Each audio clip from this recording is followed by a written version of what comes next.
Oh, actually, I had another topic I want to talk about quite briefly, which was one thing I found a bit alarming, and this is the downside, unfortunately, of like a mixture of the online period, the fact that like we have so many teams now that play in the different tournaments. Like you never know which like 10, 12 teams they're going to have there. They have a few teams every time, but then there's some, like for example, Navi wasn't at this IEM summer. You know, there's some teams that aren't there. I've noticed like the viewership at some of these tournaments is not really that crazy. Like I was seeing tournaments here where it's like, dude, this is like barely 100k for like a massive playoff match or something. I know at Flashpoint, which was like the EU RMR, so it's supposed to have all of Europe's best teams, the only two games that got over 200,000 concurrent viewers were the two NIP and Onomo games, and that was nothing to do with the game for obvious reasons. It was like the mixture of the delays and the drama and fucking everyone obviously just wanted to see, oh my god, what's going to happen? Like, that's not like they thought it was like, it wasn't the final, for example. That wasn't like Mouse Sports versus NIP.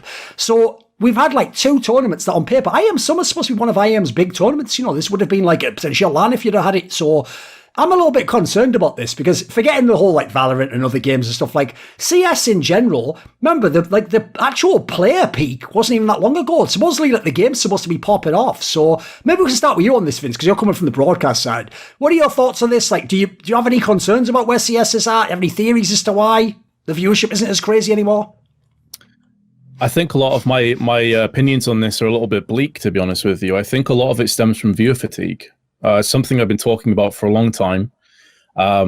There's just a barrage of Counter-Strike right now. You have event after event. Sometimes events are overlapping one another.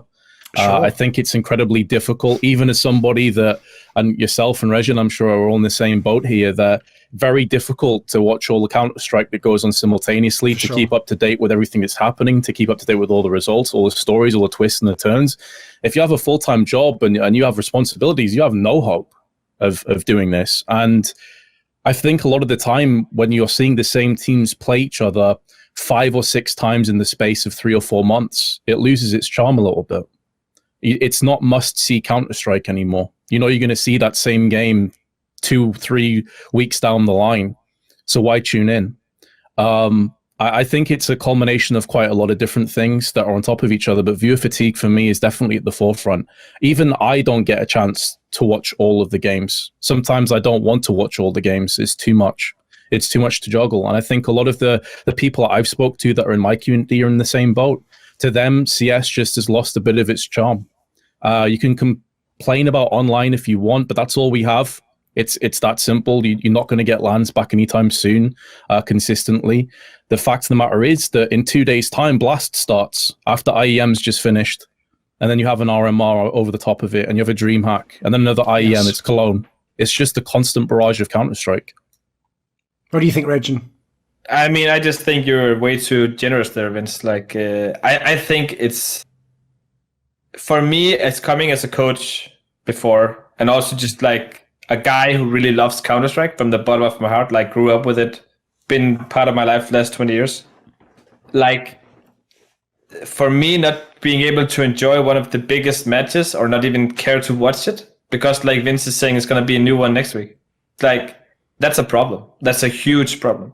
And I think being online, like you say, Vince, is not an excuse. Like, I feel like we had an edge over traditional sports during COVID because we could actually keep playing. We could yes, build a product. We could do something. The problem is, like, you have ESL, Blast, Flashpoint. I don't know. Is there more? I forget, probably.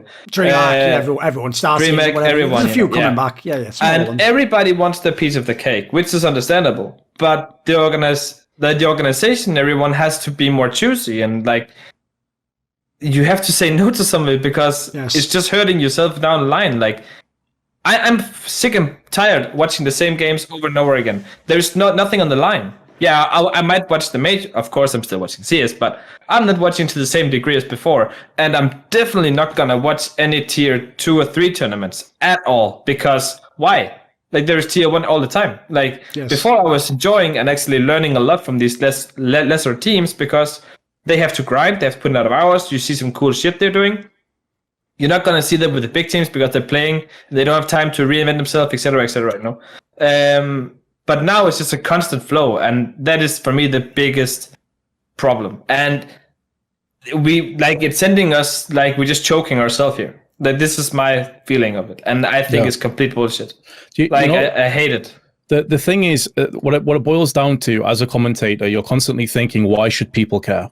Right? You're building a narrative, you're building story points, trying to invest the community, invest the viewers into caring about the game that they're watching. If they feel connected, they're going to see it through.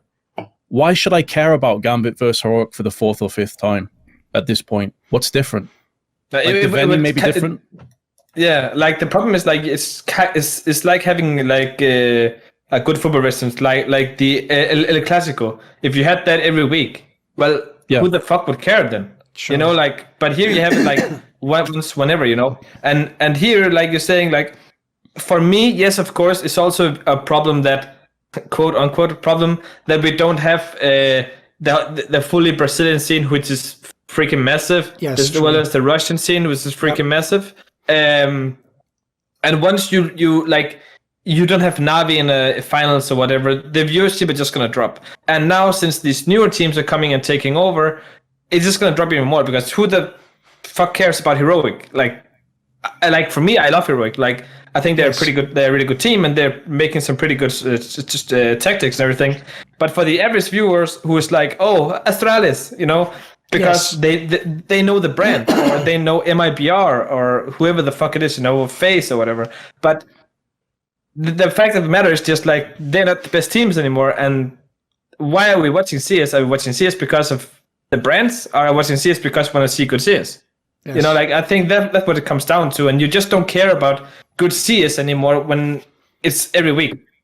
Yeah, that's definitely the case. Like as sad as it sounds, because a fan who's maybe like a hardcore fan would think, what are you talking about? I love Gambit and Heroic. No, but like he says there, I'm sorry, literally, I mean, listen, maybe not this Astralis, but the one with Device. If I could make a match tomorrow and I could run 2 matches side by side, and I could have Na'Vi play Astralis with Device still, and I could have Gambit play Heroic, I'm not joking, I bet you the Gambit Heroic viewership is lower than the Na'Vi one. Even though the Gambit Heroic is like a final of a tournament, and Na'Vi versus 100%. Astralis right now would be like a group stage game, but it would be bigger. And then, as sad as it is, it's not even a joke. MIBR with anyone, any players, even these ones, would be like 200k, because this is just the way that the demographics work. Like Regin says, like, people know the brand if they're really casual. Like, they don't know everything. You always have to remember, unfortunately, when you get to that many viewers, most of those aren't, you know, trawling websites every day. They aren't looking on Reddit. They aren't nerds like we are. They aren't watching this show. Like, they're just people who see, like, oh, my friend says there's a game on now, they click it and they start watching the stream. Oh, is that Navi? Who the fuck's Heroic? Like, they, you know, that guy, like he says, I agree, that unfortunately that does kill it. The other thing to me, you touched on it briefly, is, and it goes with some of the fatigue, is these formats. Like, I was fine with having, like, for example, the kind of IEM summer format with, like, the big double elim, like, group stages. When it's LAN, because LAN players so great. I'm a sucker for fucking Counter-Strike. I love to watch it, right? When it's online and already some of the games don't mean as much, there's too many games. And one thing that I think is a really bad move is the way that these TOs managed to fix it. Because if everyone had a big tournament format like that, right, you could never run the calendar. So instead, they made this bizarre pact with each other where they just sort of cross over each other while the tournament's going on. So Flashpoint plays the first few rounds and then stops the tournament and goes over. And now you're playing an IEM tournament instead. And then you pause that, stop playoffs. We'll go back to the Flash and then we play that. And then we come back and it's blast groups. And then, but no, wait, now we're over there. It's like, where's the storyline? Like, there's no, like, I think right now, no joke, I know teams won't do this because TOs rather, because unfortunately they're just going for maximum viewership. Like, they want like the number of viewed hours. They're just trying to get the hours as much, so as many games as possible is good for them. Literally, you would do a way better job in terms of the fan aspect if the tournament lasted 4 days and it was 8 teams. And it was like, right, you start on day 1, and whoever's there on day 4, it's going to be who's going to win the tournament. And we get to see every day we're watching these 8 teams go to 4, go to 2, go to 1.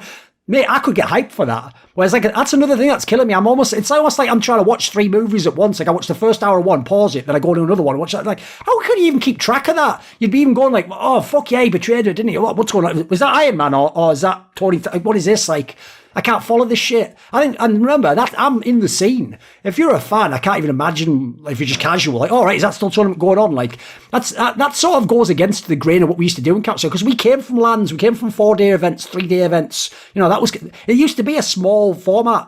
That's what we came from. So we've gone too far the other way now, in my opinion. I mean, like, there's just one thing that bothers me so much. It's like when I saw you guys, and this is not me kissing Duncan's ass, when I saw you guys do the Flashpoint one with the segments you had, when you actually had some fulfilling segments in between and before and everything. Now, I can't remember exactly how it goes because it's like last year or whatever. But I just felt that was so much more interesting than me seeing, oh, here is 9 hours of Counter-Strike. Like, who the fuck cares? Like, I'm okay with 2 hours of Counter-Strike. And like Vince said, who's watching 9 hours of Counter-Strike in a row? No one. Like, literally, you have to be a hardcore fan or whatever, or you have to be the broadcaster or talent yourself, you know. Then you're watching it. Otherwise, you're not. Like, not even I am watching 9 hours straight of Counter-Strike. But what I do like is when I have these segments leading up to it. I'd rather have us have minimal, like, let us agree on, we have a match at 9 o'clock, whatever it is, you know, and then you have a build up to that with segments, whatever going on, you know, like in football, whatever. Yes. I think there's just so much lagging from the production side when you are looking into this, because like for me it's just like no one is watching so much CS, and even you can argue even 2 best of 3s, which is let's say an average of 6 hours. Who's watching that as a regular fan? No one. Sure. Yeah. But yeah, if it was 2 hours, yeah. And that's also the problem with when you, if you want to take it a step further, why is it not on more Flow TV, you know? Like in the television, BBC or whatever. Like in Denmark, they have started to build it up. The problem is you never know if a match is going to be 2 hours, 3 hours, 4 hours, 5 hours. Yes, that kills it for problem. TV. Yeah, they need to. If people don't know, when we did E-League, one of the reasons why we had to have like it the way that we did is because you only had like, I don't know, 2 hours. And basically, if it goes over that, I mean, on E-League, because it was American television, they even had some mad stat where like every minute it goes over, because you're just eating into like the viewership of the next show on the TV channel. You're just essentially losing like thousands and thousands of dollars for the TV. So yeah, it's mad. Like you couldn't make out like a big show like this. Yeah, it had to be like, it has to fit in these considerations. Yeah. Want to see more cool, funny, interesting clips based on topics from my content? Well, subscribe to this channel then, or, you know, be a pleb and don't.